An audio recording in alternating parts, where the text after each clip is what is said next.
চলে এসেছি চাল কুমড়োর রেসিপি আপনাদের সঙ্গে শেয়ার করব বলে। একদম সম্পূর্ণ নিরামিষভাবে আজকে দেখাবো।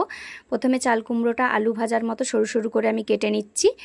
এবার কড়াইয়ে সর্ষের তেল গরম করে কিছুটা কুমড়ো ডাঁটা দিয়ে দেব। ডাঁটাগুলো খুব ভালো করে তেলের মধ্যে কষাতে হবে। আগে কিন্তু কুমড়ো ডাঁটাগুলো আমি কষে নেব।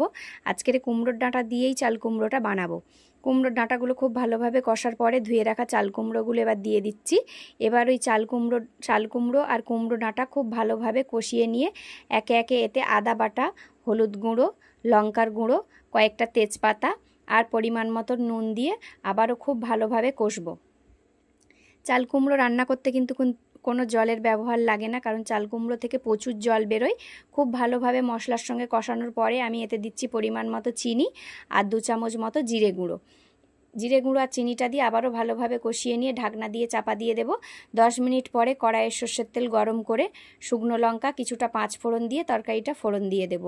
তরকারি ফোড়ন দেওয়ার পরে এটা 5 মিনিট মতো আবারও রান্না করে নিয়ে একদম রস শুকনো শুকনো হলে নামিয়ে নিলেই একদম কুমড়ো ডাঁটা দিয়ে চাল কুমড়োর ঘন্ট রেডি। দেখুন, আপনারা এইভাবে ট্রাই করবেন। চাল কুমড়ো খেতে কিন্তু খুবই ভালো লাগে নিরামিষিভাবে।